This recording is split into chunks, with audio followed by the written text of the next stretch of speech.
There are dozens of studies showing how far humans will go to avoid uncertainty, foregoing far greater potential payoffs in favor of just knowing what they're getting right now. Is it actually true that there are dozens? I have no idea. But there's at least one, which means it's undeniably true and should never be questioned. For real though, most people will take $20 over a 50% chance of $70, even though the latter is worth $35, because of the risk involved. Is that true? Again, I have no idea, but just go with it. In my books, I've talked a lot about the benefits of, sometimes, taking on risk and more specifically uncertainty. There are risks which are known and whose exact expected value can be calculated, such as the spin of a roulette wheel or the above $20 example, and then there are those whose EV can't be exactly determined. There's a small edge in using basic math to take on the first type of risk when smart, but I'm most interested in finding situations in which it's shrewd to take risks on potential outcomes with high uncertainty and inexact payoffs. I'm Jake, and this is Jonathan Bale's Lucky Maverick.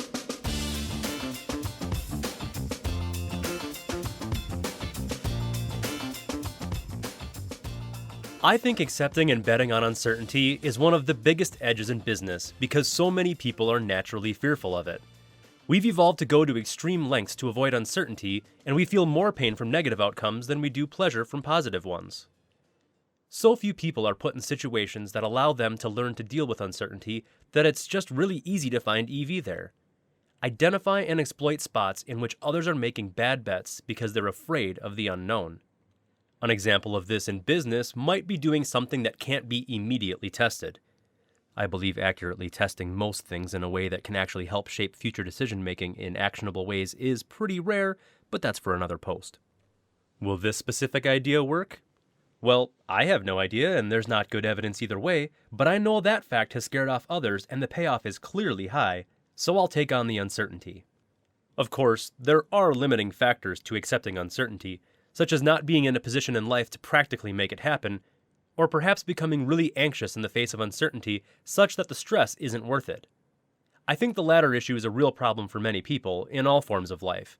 They constantly avoid uncertainty because it causes so much stress, and so I've listed a few ways in which I've effectively improved my ability to not only accept and embrace uncertainty, but also feel comfortable in specifically seeking it out.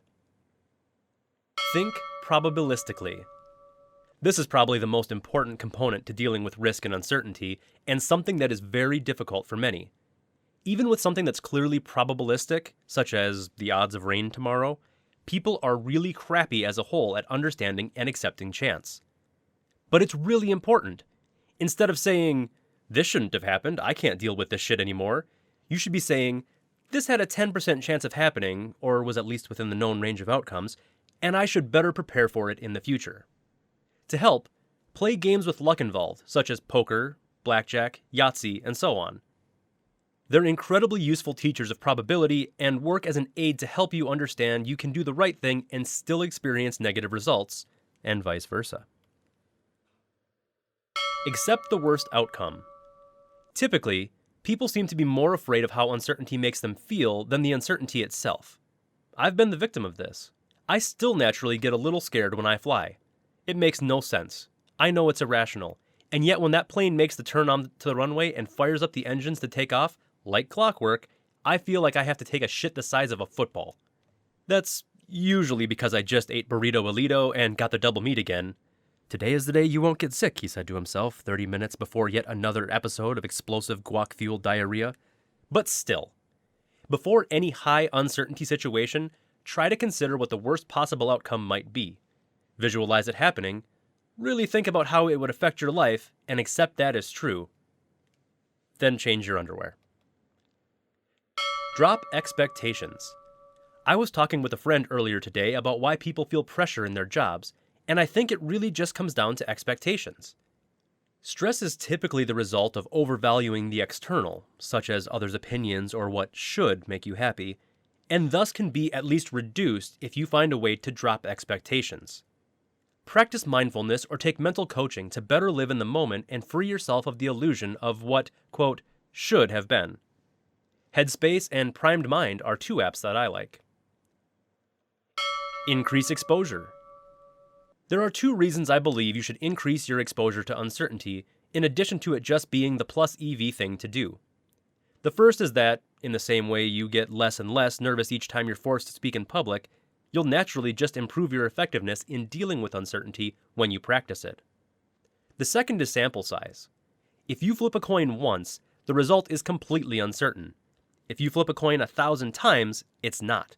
It will be very close to 50% heads and 50% tails.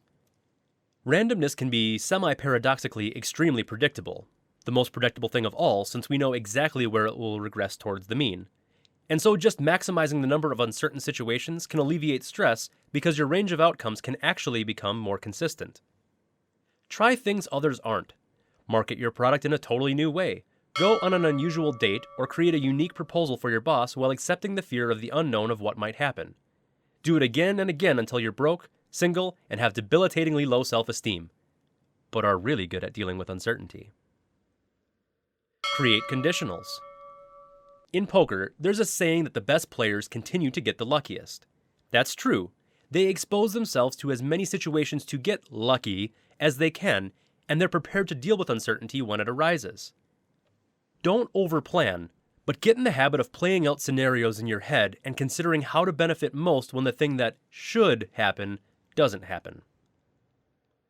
Avoid dissecting short-term variance.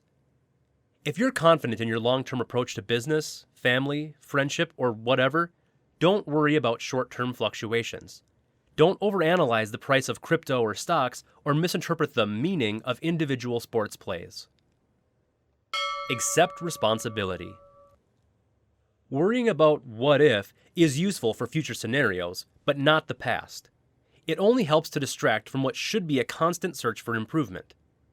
If some donkey beats you in DFS by less than a point, or someone sucks out on you on the river in poker, or a total fish gets a promotion over you at work, you should be thinking, well, how can I work to score more points in DFS, put myself in better spots in poker, or provide more value at work?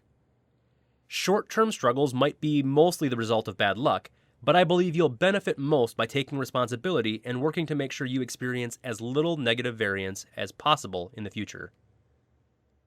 Work out. Just fucking exercise, man. Accept that life is meaningless and you'll die soon. I mean, who really cares anyway? If you consider how inconsequential you are within this multiverse, universe, galaxy, solar system, planet, country, city, neighborhood, and even group of friends, it's pretty easy to stop worrying about why Tina didn't call you back after what was by all accounts a wonderful time for both of you, especially after you got the uni, wagyu, and toro sashimi, even though they weren't part of the omakase, and she seemed to like them, but who even knows? She's clearly good at faking it considering how she's acting now, but it doesn't really matter, it's just a girl, and you haven't been thinking about her at all, really maybe once or twice since the date. Just call me back, Tina, please!